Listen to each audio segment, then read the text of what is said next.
here this evening by Alderman Gallagher. Please remain standing after that for the Pledge of Allegiance, and that will be led by Alderman Payne.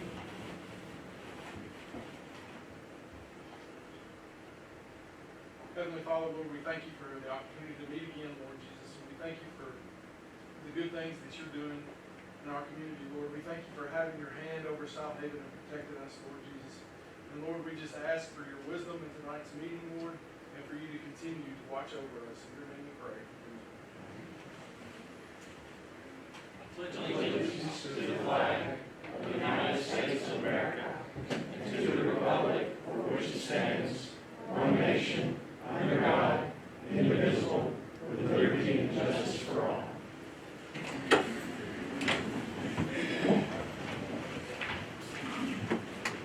Okay, just real quickly, I'm going to make one adjustment to our agenda this evening. We're going to move 16 up to right now.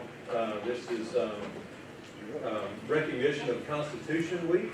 And so what I'll do first, I'm going to read the proclamation, and then Ms. Ginger Britt, if you'll meet me up front, you want to get a photo, right? Okay, so we'll get a photo at that time. So, proclamation, whereas September 17, 2021 marks the 234th anniversary of the drafting of the Constitution of the United States of America by the Constitutional Convention, and whereas it is fitting and proper to accord official recognition to this magnificent document and its memorable anniversary, and to the patriotic celebrations which will commemorate the occasion. And whereas Public Law 915 guarantees the issuing of a proclamation each year by the President of the United States of America, designating September 17 through 23 as Constitution Week.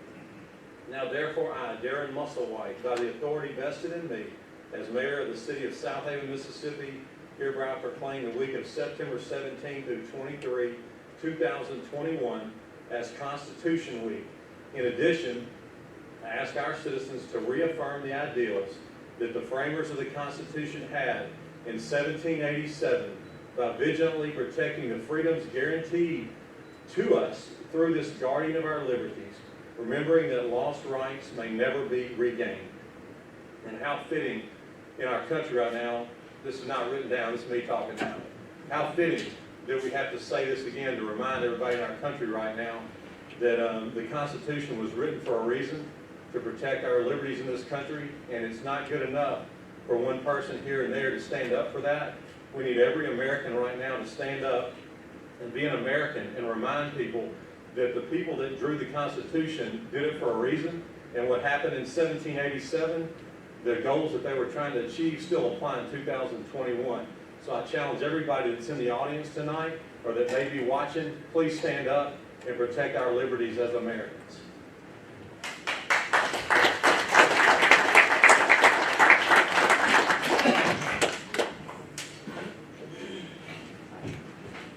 And that applies to everything, vaccinations, everything, you name it. Need a contact president too. How are you? So, is this good? Yeah. Okay.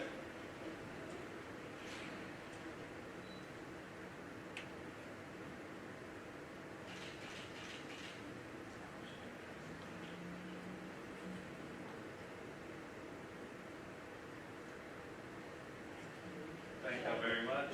Thank you. Appreciate it so much.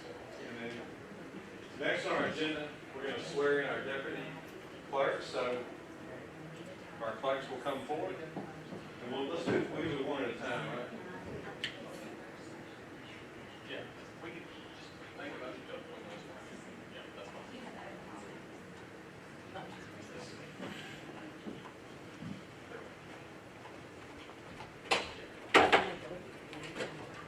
Mr. Mayor, I move we swear in our deputy clerks.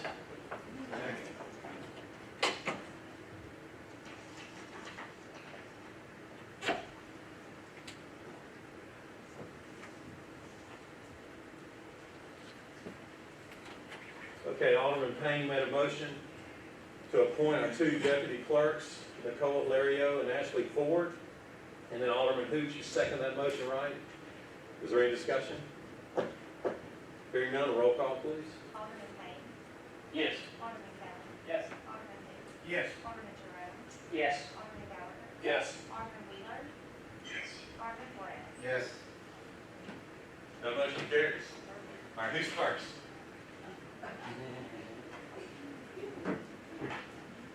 How are you?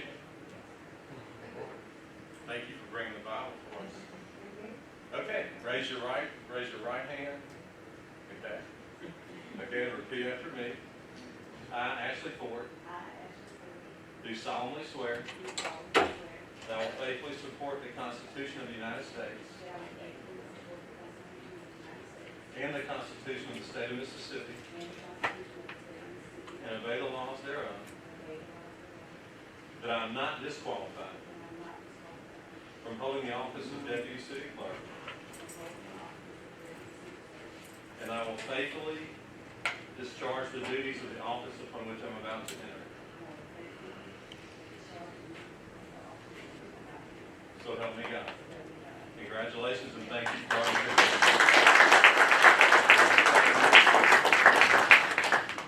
I'll sign it if you want to. Okay, thank you, Nicole.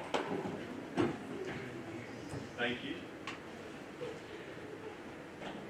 Raise your right hand and repeat after me.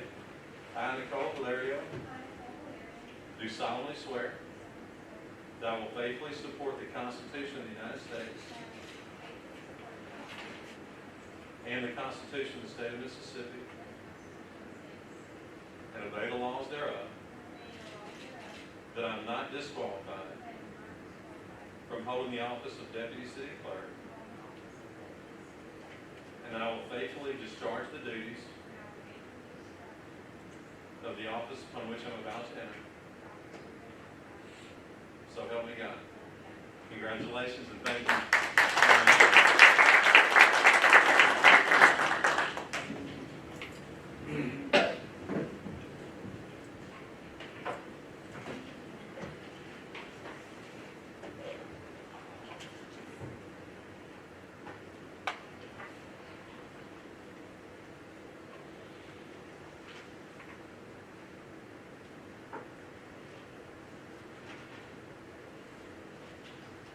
Okay, you get these in the right place. Thank you. Okay, next on our agenda is the approval of minutes. We have one regular meeting, and then we have two special meetings. So I think one motion will, and a second, one vote will approve them all three, correct, Nick? Yes, sir. So the meetings are September 7, 21 is the regular meeting.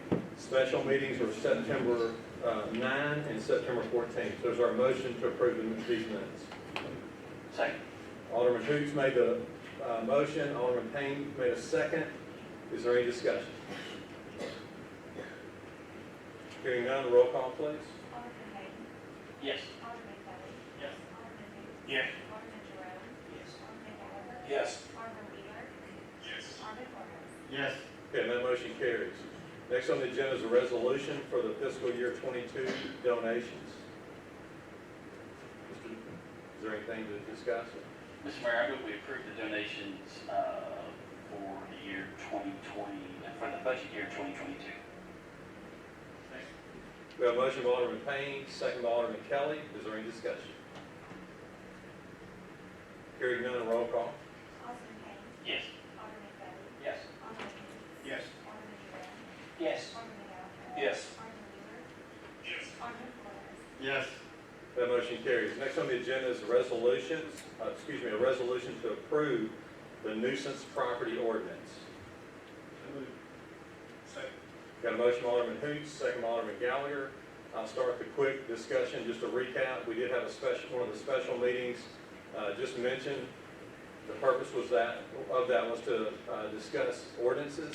One of the key ordinances that was discussed that day was something that we've been talking about for a long time.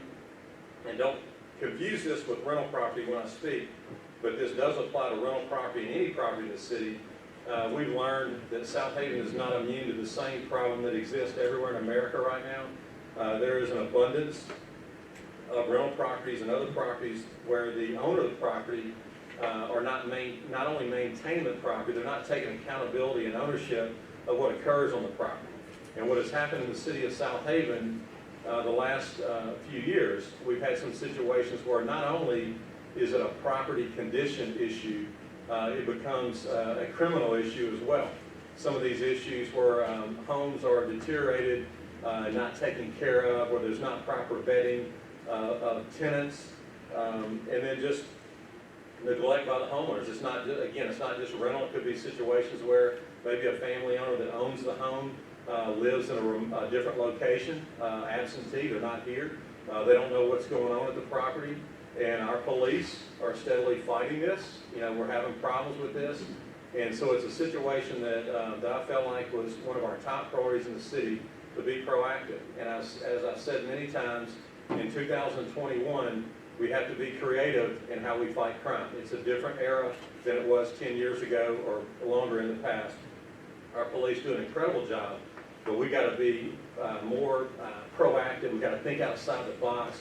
Y'all know we're already using all kinds of new technology, you know, to help us combat crime. But this is a major problem in every city in America, and that's why this is a high priority, and that's what prompted the discussion for a nuisance property ordinance. Just the highlights again, we talked about it in the special meeting, but the bottom line is if there's 3 convictions, whether it be a criminal conviction or a code violation in a 12-month period, the owner of the property will be in violation of this ordinance, and it would allow the city to write that ticket. It would go to our court. There is state law in Mississippi allows a $1,000 fine, but there are other penalties that can go along with that, including revoking certificate of occupancy for that property. So it's something I feel like is a big priority for our city. We can't sit back and do nothing about this. And so that's the purpose of the ordinance, and I'll open up the floor for further discussion. Mayor, I just want to start by saying I really appreciate you doing this. This is something that I've heard talk about since I've been in office, and I think it's a great step in the right direction and fixing things. So, I mean, I'm proud to see that we passed this. Thank you. Okay, is there any other discussion? Hearing none, roll call. Alderman Payne. Yes. Alderman Kelly. Yes. Alderman Hoots. Yes. Alderman Jerome. Yes. Alderman Gallagher. Yes. Alderman Wheeler. Yes. Alderman Flores. Yes. That motion carries. Next on the agenda is an extension of our COVID-19 leave policy. And it's pretty much simple, but would you just recap it, Nick, for us, please? Mr. Nick Manley, City Attorney. Yeah, this is just extension of the policy and important for the Families First Coronavirus Response Act. Extends the leave until December 31st for eligibility of full-time employees up to 80 hours, paid sick leave, and part-time employees in an amount equal to the number of hours the employee works on average over a 2-week period. For certain COVID-related reasons that's set forth in the policy and is allowed by the Coronavirus Response Act. So tonight, authorization just to extend that to December 31st. We have been operating under this currently, so we need board action to extend it because it expires September 30th. Mr. Mayor, I'll make that motion. We have a motion by Alderman Payne, second by Alderman Kelly. Is there any discussion? Hearing none, roll call. Alderman Payne. Yes. Alderman Kelly. Yes. Alderman Hoots. Yes. Alderman Jerome. Yes. Alderman Gallagher. Yes. Alderman Wheeler. Yes. Alderman Flores. Yes. That motion carries. Next on the agenda is a renewal of our engineering contract with Civil Link. Mr. Dan Cordell.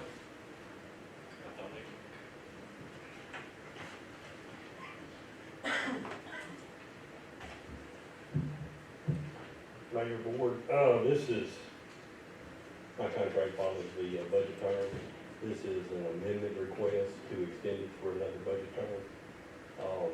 I've gone over it with Mayor and Edie, and there's no changes, it's just an amendment on time for our staff service. Mr. Mayor, I will make that motion. And authorize the signature. Second. We have a motion by Alderman Flores, second by Alderman Payne. Is there any discussion?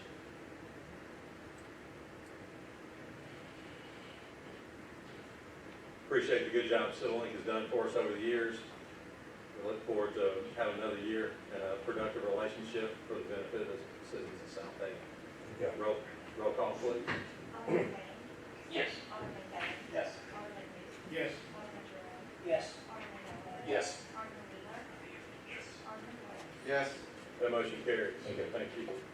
Next on the agenda is a resolution for food trucks using city property. I'll take that one. I've written enough about it, I should be able to explain it. Basically, before we ask for a motion, just to update the board, what we're proposing is, again, talking about ideas that some of our citizens, y'all heard me talk about this a lot, ideas that our citizens have that, maybe seem like small things, but they bring a lot of value, a lot of fun, to some of our people.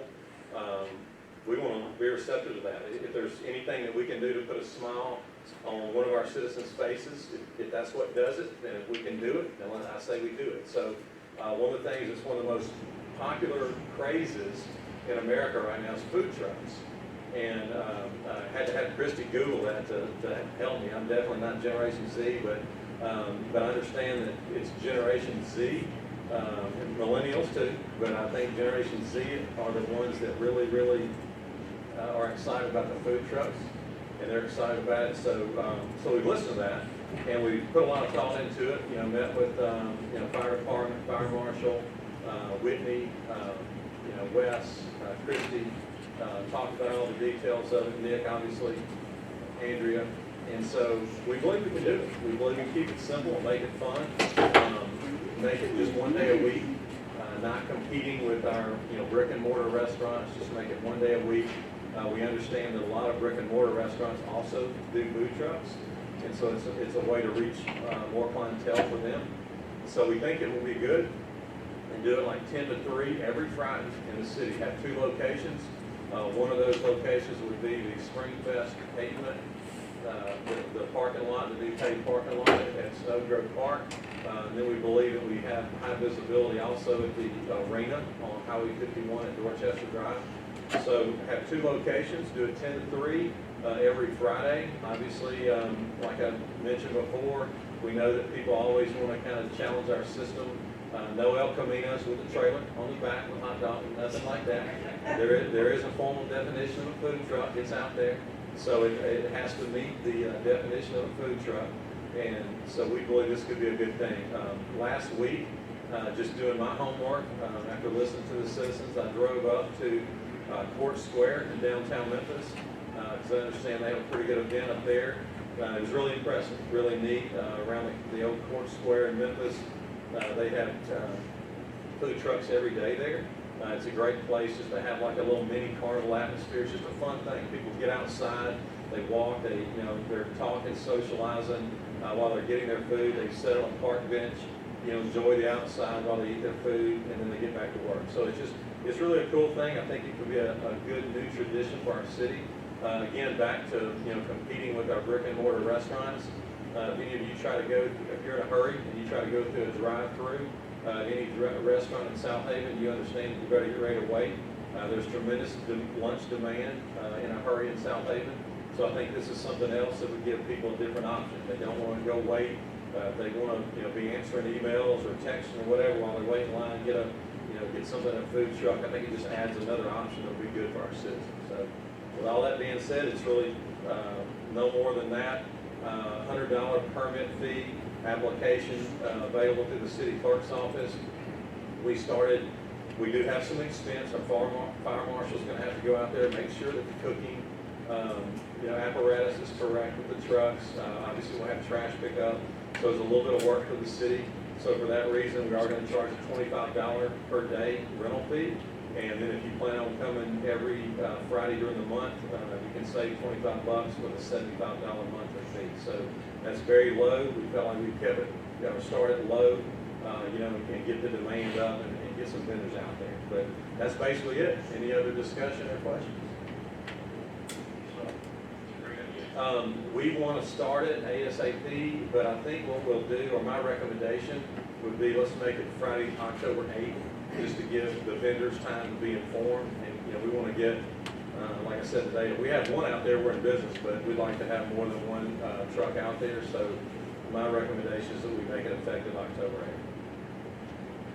Quick question, will we know ahead of time what food trucks are going to be where? It'll be Will they just show up that day, or will it be scheduled?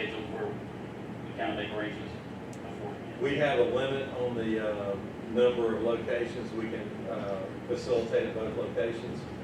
But like I said, we'll keep it simple. Obviously, our city clerk will have a record of that, whoever does the application, so at any time, the answer to your question is yes, it'll be available to the city clerk's office.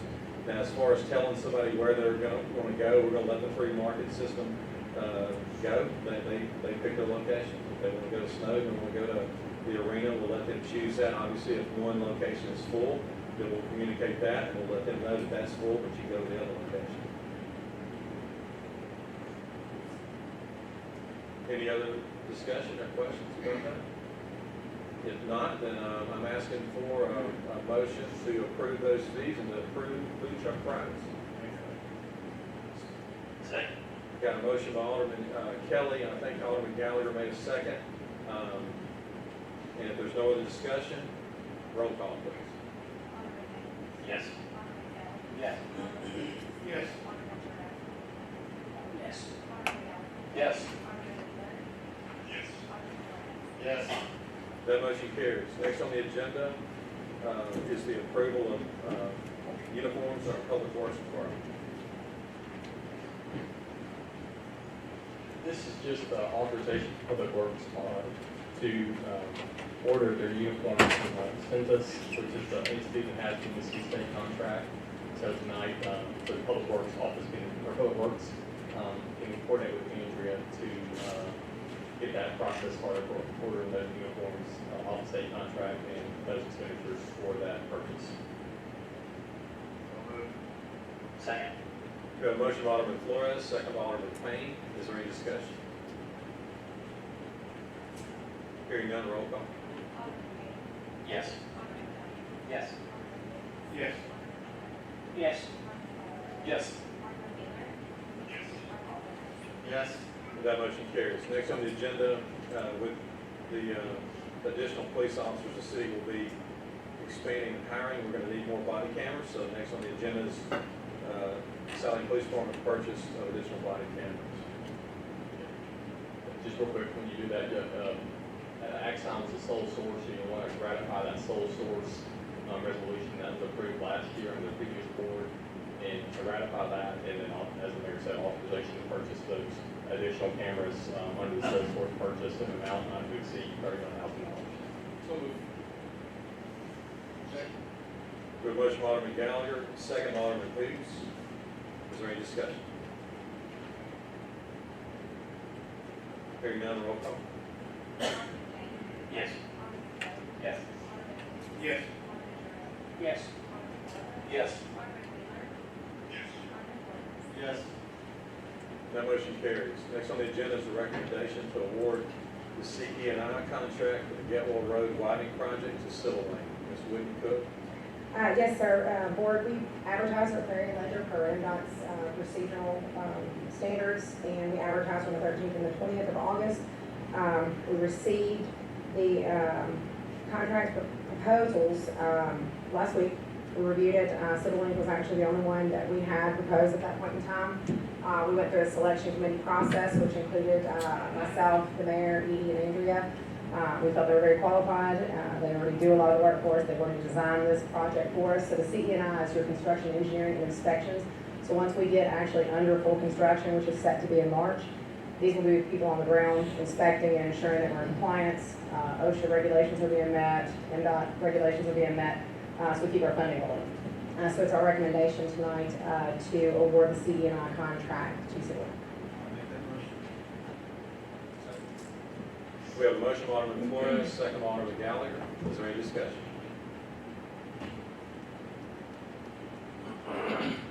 Hearing none, roll call, please. Yes. Yes. Yes. Yes. Yes. Yes. That motion carries. Next on the agenda is a request to advertise to bid the State Line Getwell City Entrance Monument Sign. Finally. We finally get to do it. We did receive the easement that we had been basically stalking the lady for. She was out of town. She was the family member that was the representative. She was out in Florida. We had a bunch of storm issues happening down there, so I think everybody's aware of. Anyways, we finally got her to codify it, agreed to it. You gave us the authorization to pay up to a certain amount. We paid well below that. I believe we paid around $7,000 for the easement, which is well worth it. But that being said, we are prepared to go to bid now. We have a property, so we're asking permission to go bid.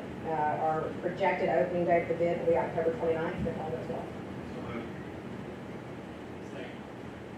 We have a motion by Alderman Flores, second by Alderman Kelly. Is there any discussion? Again, just quickly to recap, this is a prime location. It's just north of State Line on Getwell. So right as you get to the State Line Getwell intersection, it will be a angle towards the southbound traffic. It'll be a beautiful brick monument sign like we have at Northwest Drive, and we have it at Malone and Goodman, and we have it on Interstate 55 near Star Landing. So this is another high traffic volume area that will beautify our city and show the pride we have when we cross that state line and come into Southaven. Any other discussion? Hearing none, roll call please. Yes. Yes. Yes. Yes. Yes. Yes. Okay, that motion carries. Next on the agenda, wait, hang on just a second. We done both of those? No, sir, we just did it on deputy department, just like on the deputy department, so just give a resolution. Okay, we need a motion to appoint the other deputy clerks in our city clerk's office. Second. We got a motion by Alderman Flores, second by Alderman Payne. Is there any discussion? Hearing none, roll call please. Yes. Yes. Yes. Yes. Yes. Yes. That motion carries. Next on the agenda is a resolution appointing private property. Mr. Mayor, I move we adopt the resolution of claiming private property as presented on the city. We have a motion by Alderman Payne, second by Alderman Kelly. Is there any discussion among the board? Hearing none, is there anyone in the audience that has a financial interest in any of the properties on the list that would like to speak? Hearing or seeing none, roll call please. Yes. Yes. Yes. Yes. Yes. Yes. Okay, that motion carries. Next on the agenda is our planning agenda. Ms. William Cook again. Okay, so our first application is a request for a conditional use permit to have a full-service car wash to be located on North Side Church Road east of Elmore, specifically in the NPC subdivision. It is located directly next to the C-store on that park corner. What you see highlighted in red is the location where the proposed facility would like to be. There's a shared curb cut already on Church Road, and there's also accessibility via an access drive over to Elmore, so there will be no additional curb cuts required. And one of the things we looked at was just making sure we weren't trying to saturate the area. What we found is the closest ones in proximity to this are going to be down Church Road on the west side of Cross Parkway. The rest of them are going to be north to Goodman Road.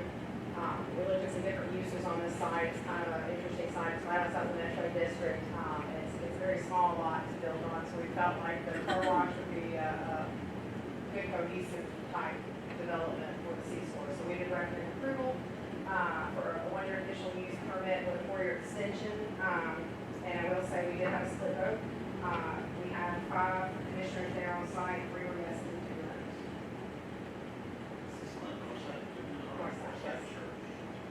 Northside Church. Whitney, what's your feeling? I mean, I'm not the biggest fan of car washes, I'm not. But in looking at the location and what can go there, you have a event center next to it, you have churches next to it, so you don't want something, you're not gonna be able to transition out of commercial like you should. It is an odd site, so in my opinion, and this was my recommendation to approve it, it's probably one of the better uses for the property. What's the distance between this one and the one that's going to be there? The one I'm giving, Given and more, that one's our closest one. The closest one, Actually, close to the one. yeah, the closest one in proximity when we did the staff review was about 1.5. The new one at W. Ross Parkway, that one. I will say there are some differences, this one, and we haven't got the proposal yet, because I asked them to hold on the design of the site plan until we got through this process, because we knew there's a lot of people that, car washes differently.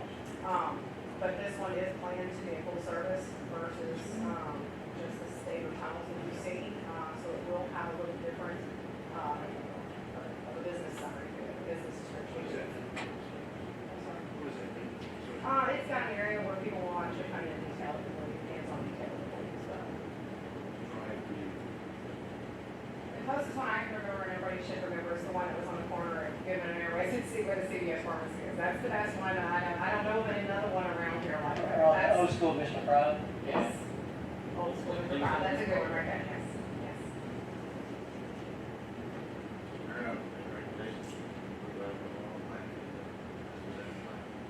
Second. A motion by Alderman Flores, second by Alderman Payne, and I will add just one other comment. Frequently, when proposed businesses come to our planning department, there will be follow-up discussion. I'm involved in the discussion at some point. And so a lot of times, when there is concern about something that doesn't fit somewhere, we're very careful. Whitney does a great job with that. And we don't ever want to reject anybody, but things, for the benefit of the entire city, things have to fit from a zoning standpoint. It's extremely important. And y'all know that just west of here, on the other side of Elmore, that's where your metropolitan district begins and goes all the way to Pepper Chase. So this is actually outside the metro district. And so my question to Whitney, a lot of times it was the same question to her in this situation, is what do we, what goes there? What goes there? What's the best use of this property? And so whether you like a car wash or not, a lot of people like them, they are needed, and it's needed. And this is the best use of the property. So for that reason, I just want the board to know that there is a lot of discussion at times that goes before it gets to you. But I do advocate for this. I think it's a good use of the property, and I think it fits right here. Whitney, will this have its own entrance and exit? No, so there's an existing entrance off of Church Road to the C-store. What will happen with this, and it was planned when the subdivision happened, is it will widen to allow full access that will be shared between two lots. There's also an egress that goes back through the C-store site and goes into Elmore. And I will say, obviously these will work very well together, and they will have traffic designed together because the owner of the C-store is in fact going to be the owner of the car wash as well.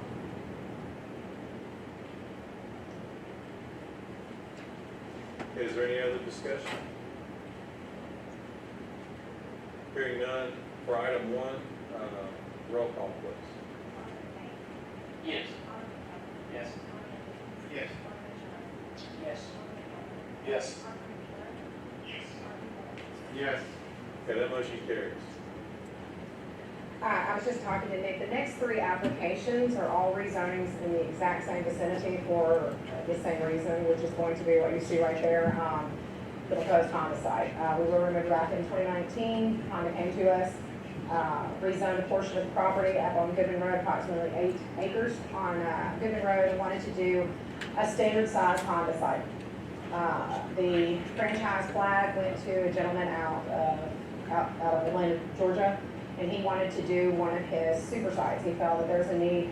This happens in a lot of the larger cities, but they came back to us and said, look, we still want to put the building on the 8 acres that we rezoned. However, we would like to gain some additional acreage in the back.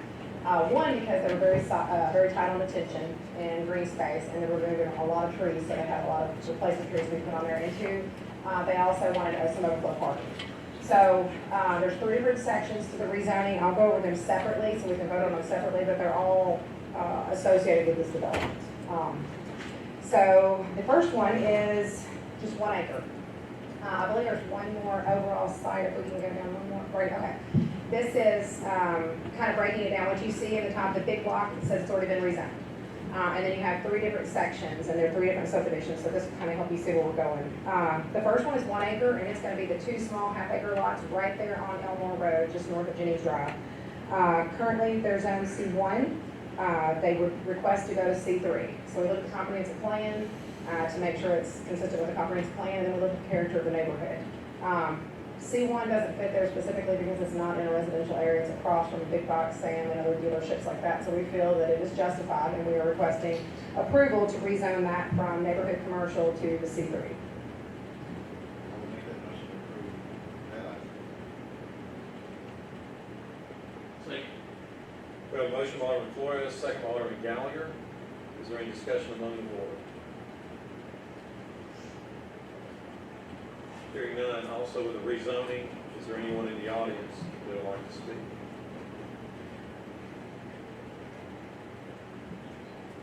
Hearing and seeing none, roll call please. Yes. Yes.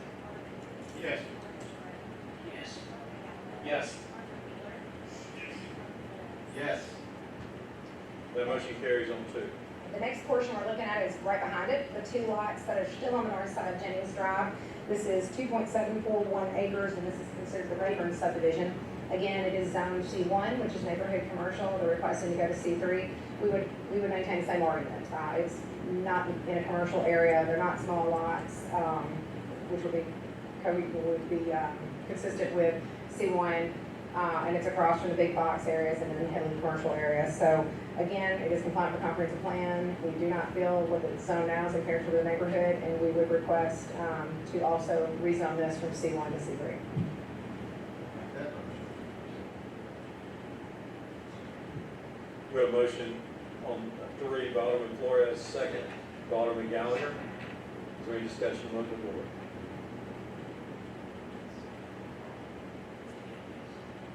We don't have anything this size. I mean, our standards are anywhere from 8 to 10, this is coming 18 acre site.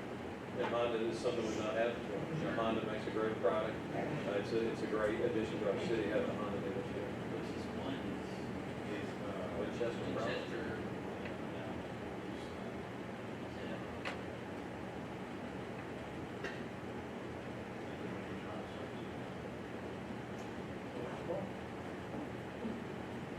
I do have one question. Just bring back there. We have requirements where you have to keep off the banks of the creek. You've got plantings, you've got erosion control measures, and you have buffer guards you have to meet there. A lot of the property that we're dealing with on this one, like I said, it was mainly because we needed detention and green space. There is overflow parking, but the majority of what we're using, especially on the south side where you see the creek, is going to be lodged in a natural state.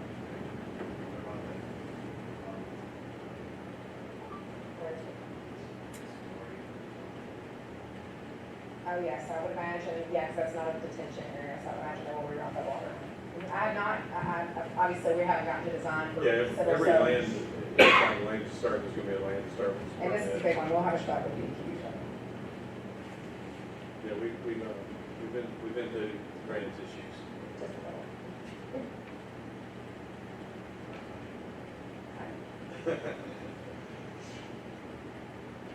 Yeah, that is just.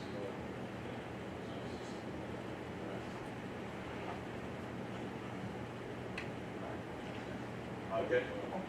Any other discussion?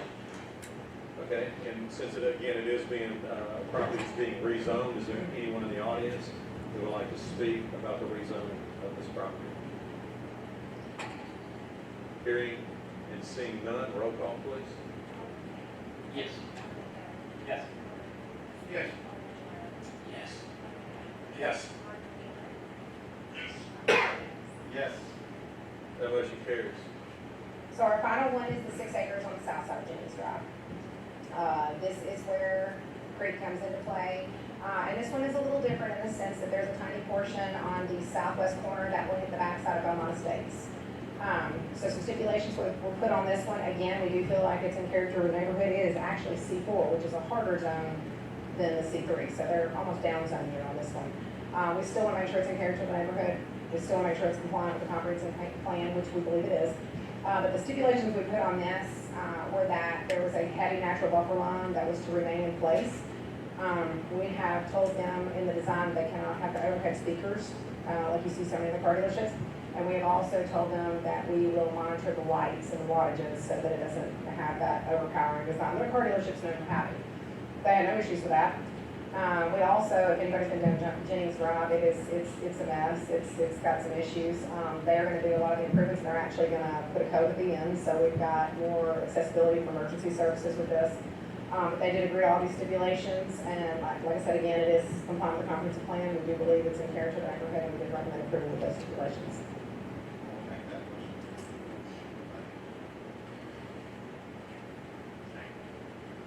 We have a motion by Alderman Flores, a second by Alderman Kelly. Is there any discussion? That is a tower. If you will remember, probably 2 board meetings ago, we revised this subdivision, which was the regular subdivision, to take that tower and push it back over to the one on the left. Because the owner of that building, which I believe is Bounce, is the one leasing that property and owns this property. So when this sale happened, he went back and captured the tower back in his lot. But that is a cell tower.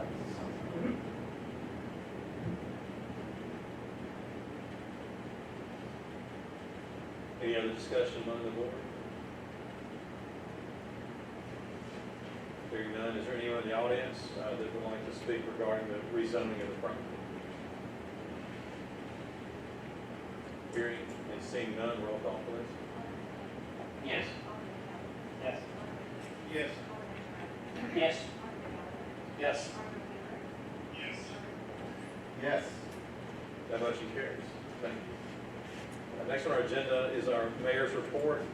Just want to update on a few things and need some action on a few things as well. Just quick updates. The automated meter readers in our city are now 82.5% complete. Our guys have been working extremely hard.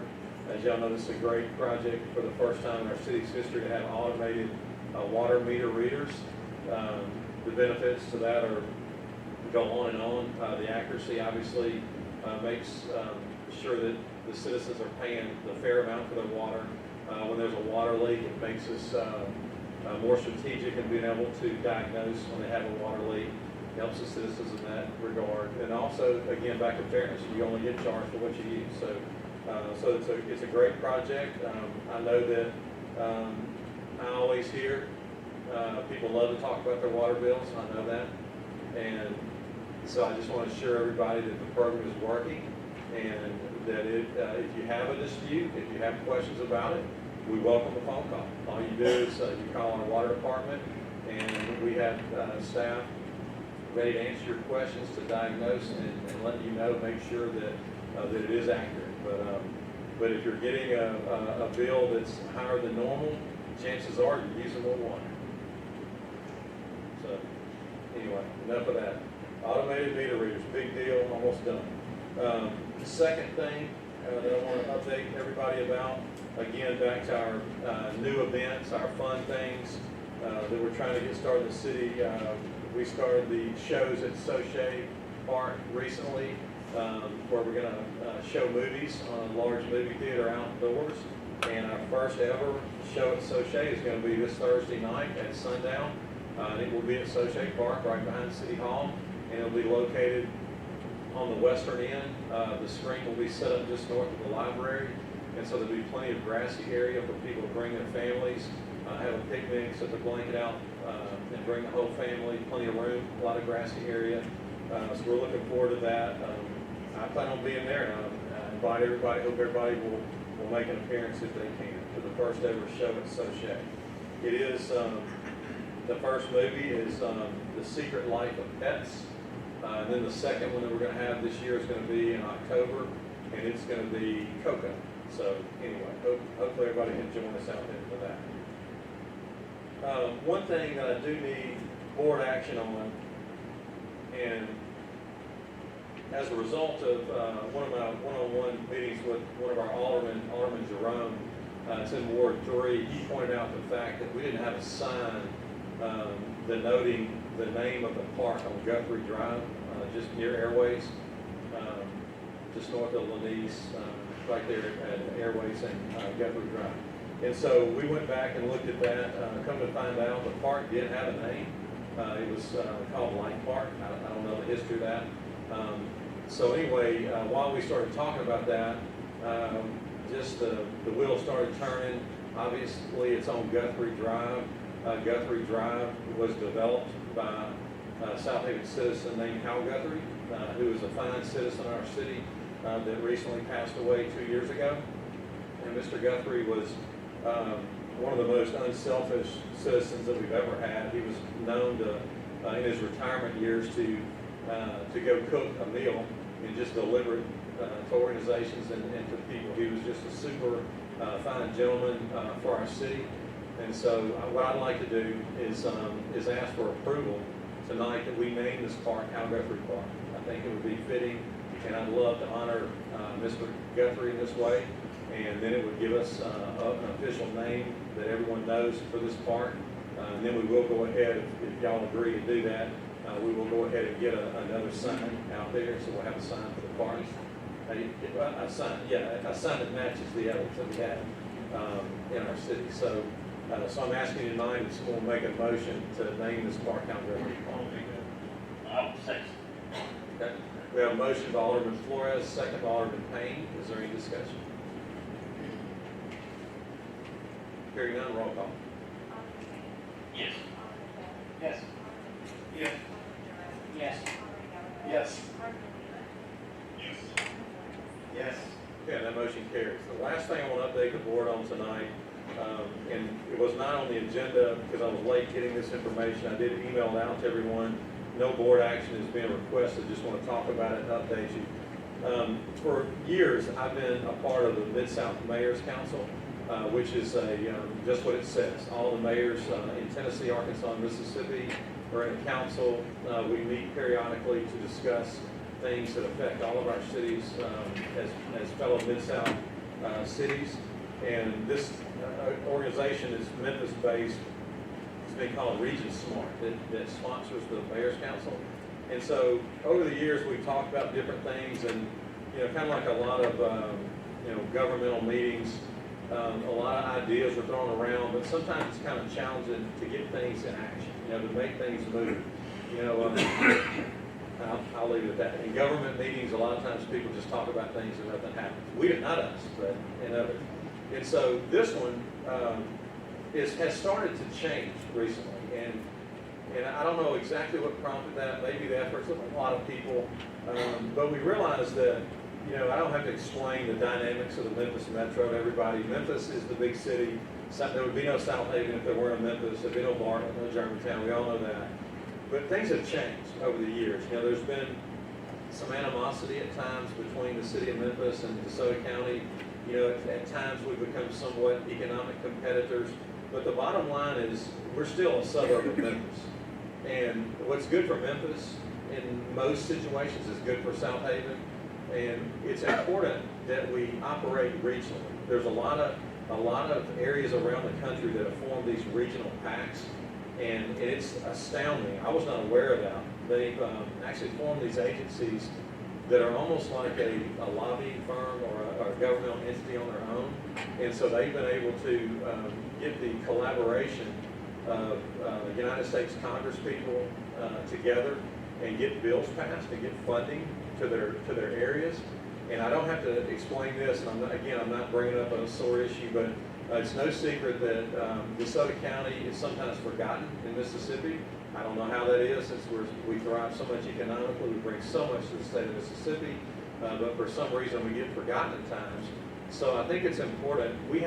With growth, there comes big time funding needs. A lot of times people in Mississippi look at us as, I think the term that I hear sometimes is, we're the Orange County of Mississippi. We have all the money. We're the land of milk and honey. And you know what? We are blessed. But with growth comes big time challenges. And I don't have to go through the transportation issues that we're facing. We have big time problems that are not funded. The state of Mississippi is not funding those for whatever reason. And so that's what sparked my interest, that we got to do something different. We can't sit around and talk about the widening of I-55 in Church Road. I've been talking about this for 8 years. I've been to Washington 4 times. And every time they say, what do you want to talk about in Washington? I want to talk about I-55 widening. And so I think they see me coming, and there's a sign on my forehead that says, here's Mayor Musselwhite. We know what he's going to talk about. He's going to talk about the widening of I-55 in Church Road. So after a while, my parents taught me, and coaches and teachers taught me a long time ago, that if you always do what you've always done, you'll always get what you've always got. And it's so true. You can sit around and say, doggone it, we got transportation problems on I-55. Y'all know that? And you can sit and talk about it forever.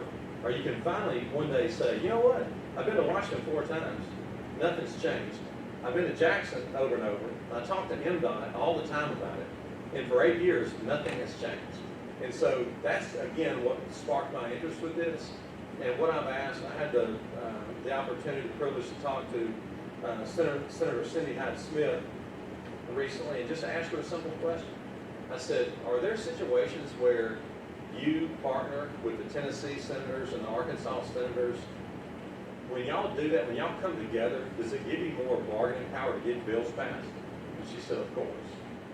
And so that's the whole purpose of this, is for us in the entire Mid-South area to have another avenue to solve problems, the big problems, stuff that we can't solve on our own. And when you talk about I-55 and the widening of Highway 51, things like that that are becoming a desperate need for our city and our county, we got to have help here. I mean, we need to be exploring other options, in my opinion.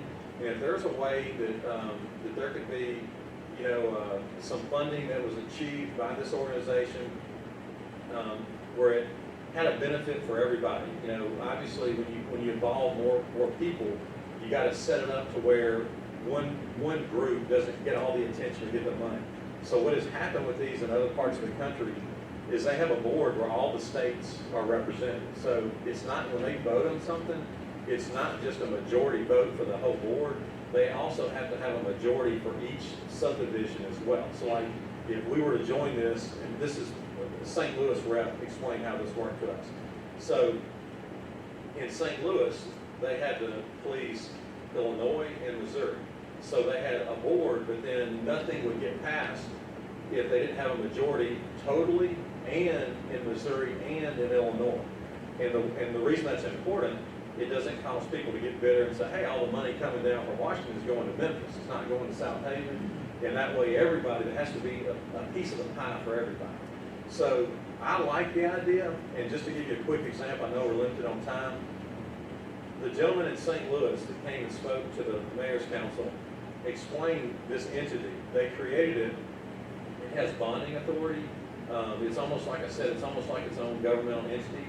But what they did that was huge in St. Louis, they realized years ago that St. Louis, obviously with its location on the Mississippi River, has a great water port opportunity. And so they were having serious problems with water. They also didn't have another bridge crossing the Mississippi that was just for rail, or maybe the old one was old, or the original one was old. So this entity got a new bridge over St. Louis, and it made a tremendous difference in the rail traffic from Illinois to Missouri. And they also took some of the money and improved the port. And so I find that funny. They're just bypassing Memphis and going to St. Louis. We're kind of missing an opportunity. But anyway, it works. And I believe that, that doing the research and listening to a lot of people talk, it has worked in other parts of the country. And we need to get smart. We need to start thinking, hey, there's more than one way for us to achieve, you know, the needs that we have that are not being met now. And so with all that being said, I just wanted to kind of brief everybody on that. I know that wasn't brief, but I did my best. But the other thing, just like everything, it takes money to get it going. So what the initial step one plan is, the gentleman I'm telling you about from St. Louis who has a proven track record of doing this is now a consultant around the country for this. And so the proposal by Region Smart in the Memphis area is to form a tri-state compact agency.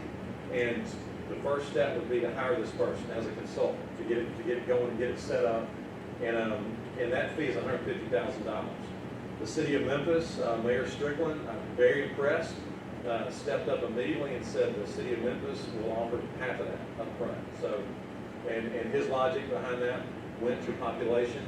So if he's paying, if Memphis is paying $75,000, the ask is going to be for all the cities to pay the rest based on their pro rata share based on population. So if you look at what they've already done, the way it works out for DeSoto County, it would be $27,000 for the entire county. And then obviously we're the biggest city in DeSoto County. Our share of that would be about $8,000. So in the near future, very near future, I want to ask that we contribute $8,000 to this. I think it would be good for our city and good for our region. So anyway, that's a summary of it. And so are there any questions for me about that?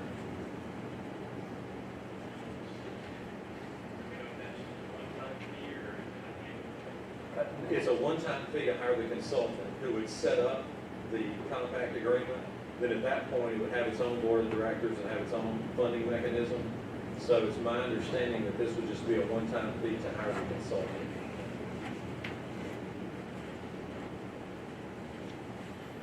Okay, and that is, again, we'll have more discussion about that. Just wanted you to be prepared to talk more about it. And that is all that I have. So if there's no other questions for me, then we'll move on. Next on our agenda is our personnel document. Mr. Mayor, I move we approve the personnel document as presented on this day. Second. We have a motion by Alderman Payne, second by Alderman Flores. Is there any discussion? Hearing none, roll call. Yes. Yes. Yes. Yes. Yes. Yes. That motion carries. Next on the agenda is our city attorney's legal update.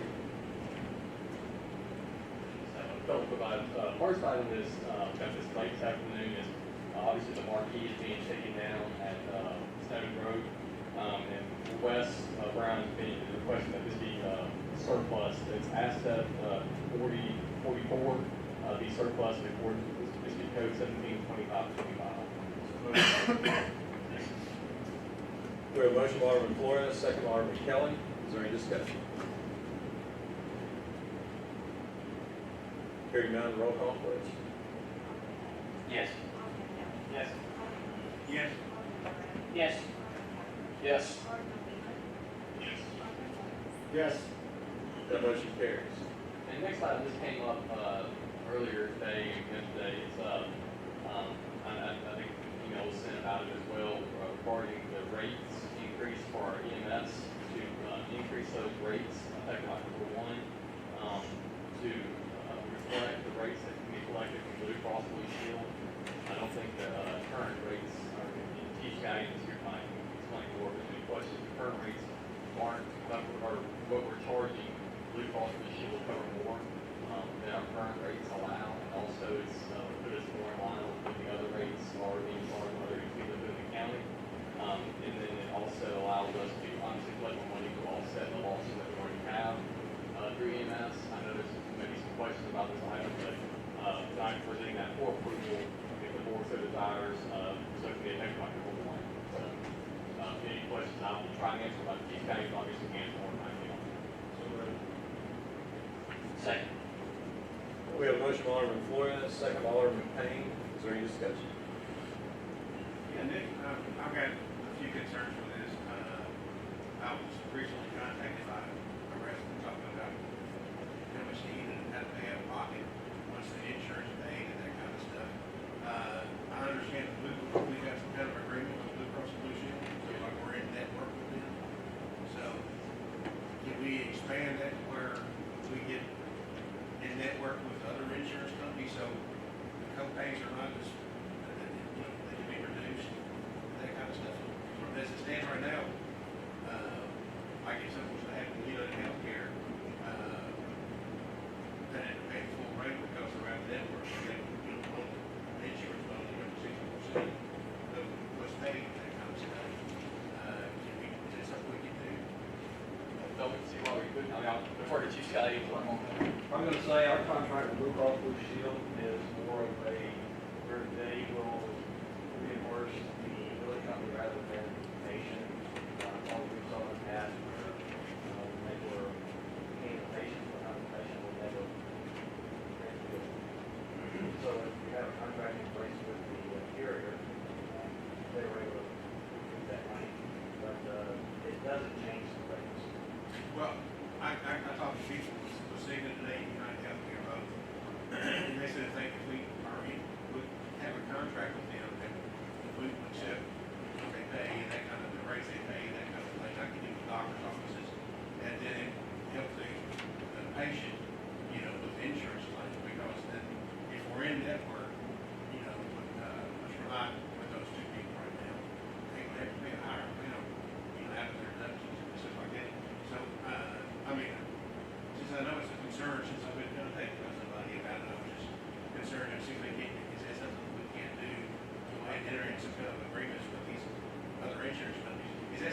ourselves, or is that something the building that we did?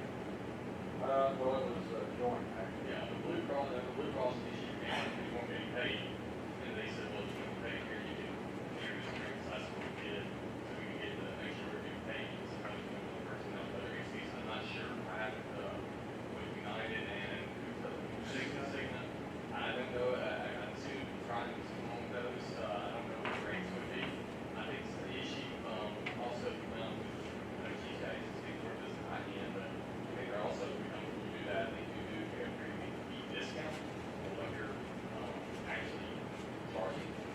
So I don't know if that would affect us more between one EMS or not. I know we cost the children paying more, but I don't know if the other two people do continue to pay the same rate they pay directly to us as to the patient.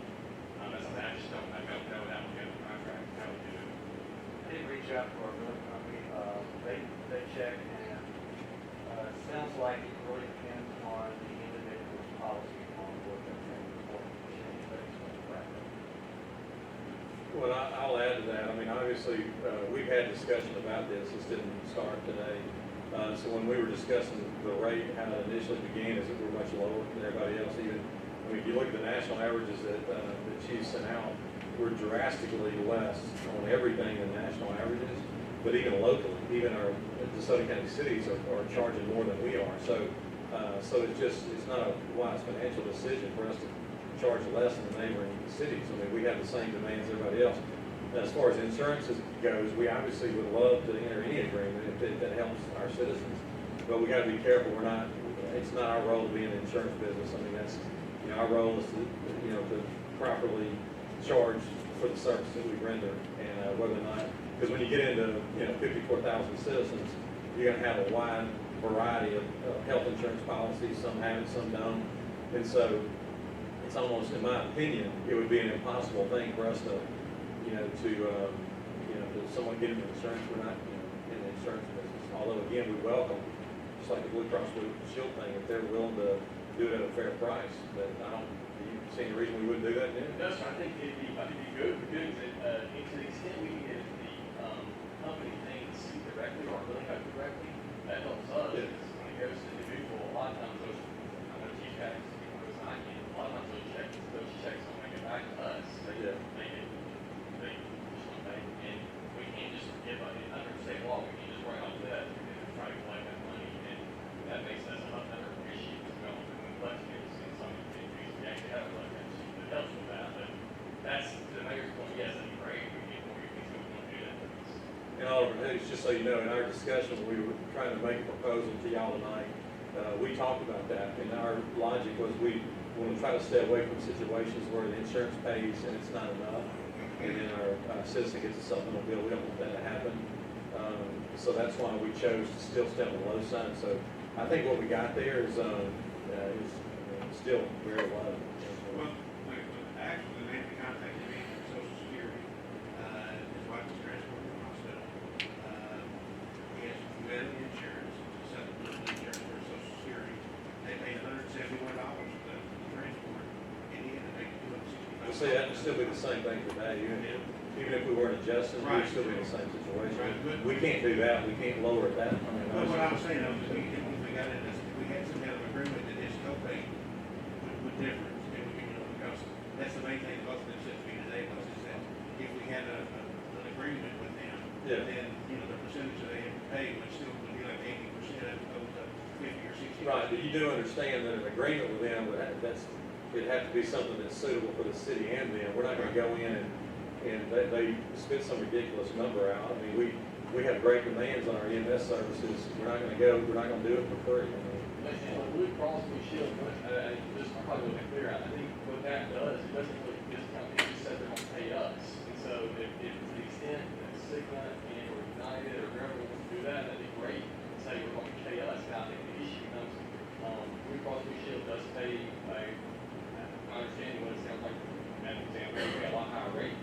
They're paying, $525 for that type of service, and they're paying directly to us. And so I think the other issue from talking with you, Scotty, was currently we're not even charging, we can get fully reimbursed for Blue Cross Blue Shield, which is the vast majority of our runs. So I think that will help with that, but to the extent that we can get other agreements with other entities, to the point, I think one will be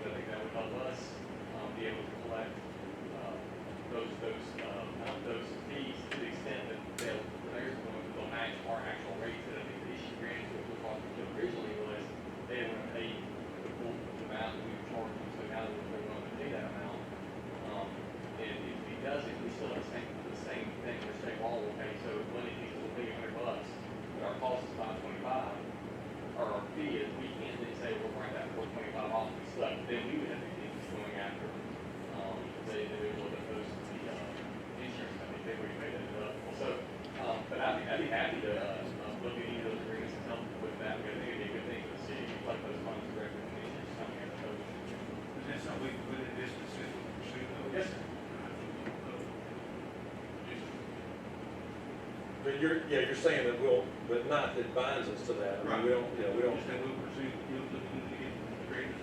How are you gonna do that? I mean, You can authorize, you have the first motion by itself, and then if you want to make another motion that says authorize, fire department, and we're looking at other options, separate motion that authorize that, pursue other options, whether it's to bring those back to the extent we can, or to move for further use of the board, you do that as well. but just, again, to make sure everybody's informed here, this is something we hire people to collect for us already. I mean, this is something that we're somewhat doing already. I mean, we're trying to make it as easy as we can. You know, we want to get paid, and for the least amount of collection effort possible. So that's something that's, I mean, we're already doing that. But if it means something to you to put something in writing tonight, I guess we can, but we're already doing I that. understand that, but when you're talking to a senior citizen here who thinks that, he said, well, look, you don't charge me with the police from over here, you don't charge me if I have a fire in my house, why do I have to pay, it's costing me almost $300, Because that's not an apples to apples comparison. That's chief, I mean, tell him about the demands on our EMS. It's not the same thing. I would say, as far as if we send a fire apparatus to a fire,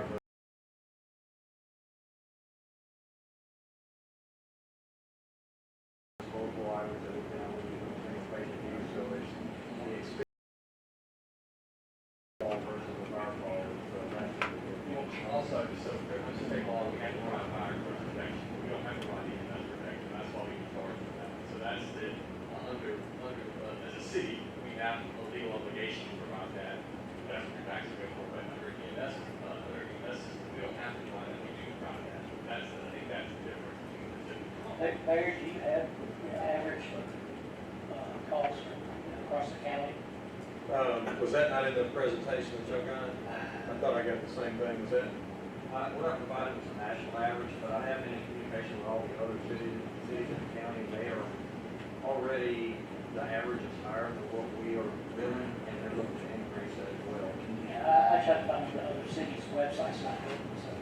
Yeah, the building company, they put rates on there, where I shared with you, but they won't put where they come from as far as what they specifically. But, just talking to the chiefs and we have coordinators throughout the county, we are already below them, and they are all looking to increase, either by October 1 or January. So, so the plan is that we all get on about the same rate, because we spend so much time, mutual aid. We'll go to Horn Lake, call Branch, Hernando, the county for calls, and vice versa, they'll come to the city. So we have patients that are, within our city or within other cities, that get drastically different rates based on the ambulance that shows up that call. And again, while we use the Blue Cross Blue Shield example, you have a bona fide company that's telling you that they're willing to pay, that's what they pay. And it would be foolish on our part financially to not charge. We're leaving money on the table for our taxpayers. And the other thing about that, I mean, don't misunderstand me. I'm sensitive to anybody's health insurance needs, but we're not health. What you're asking us to do is be a healthcare provider, like for us to give free medical care. That's what you're actually asking us to do. So, no, I would not advocate for that. I think that we have to be fair to our taxpayers and charge the fair rate, for those services. Does that answer your question about his question about what's the difference in the police coming, the fire truck coming? They're giving medicine. There's just so many other things that are actually true costs, in addition for our city that have to be paid. The other thing too, just to remind everybody, we did discuss this in the budget workshop. This was one of the things when we started talking about revenue that would be available for us to be able to meet our budget. We look at every option for our revenue, what's fair, what's feasible. And so these numbers are in the budget. So the budget you approved has these numbers in there. So if you choose not to do this, then we got to change the budget.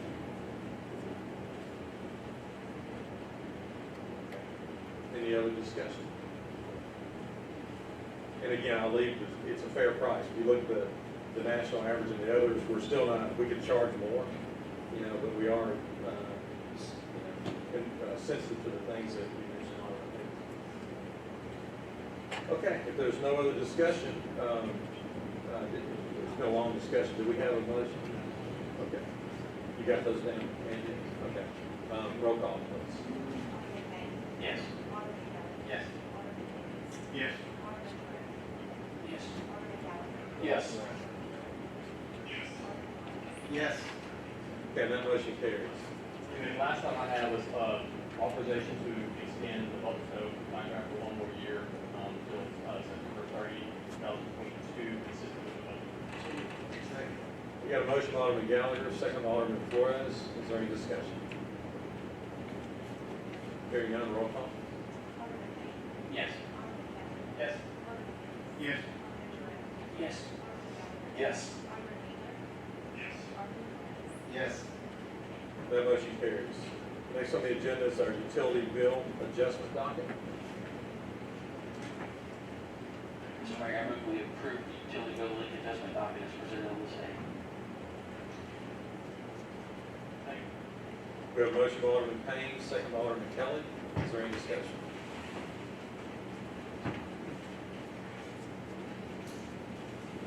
Hearing none, roll call, please. Yes.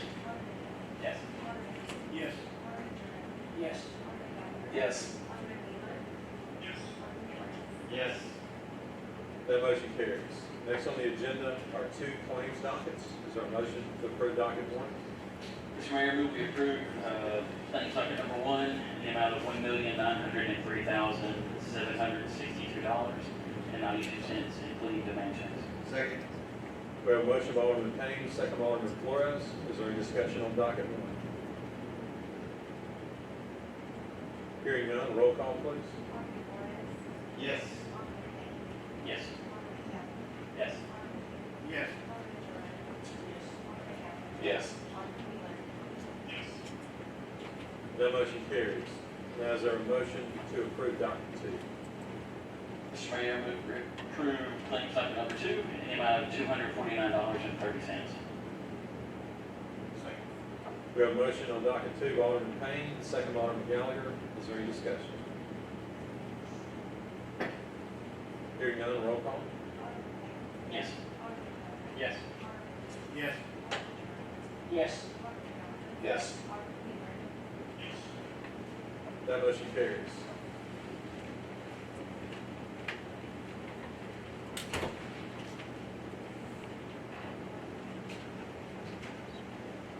Okay, next on our agenda is, we have the purpose of determining the need for executive session. Is there a motion, please?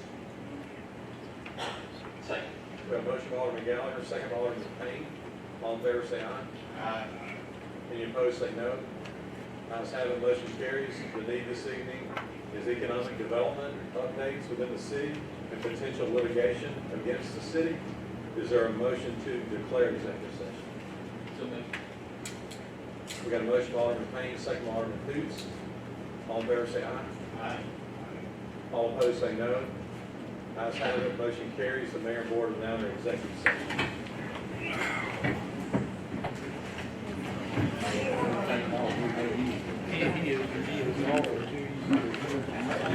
He is waiting. He's still getting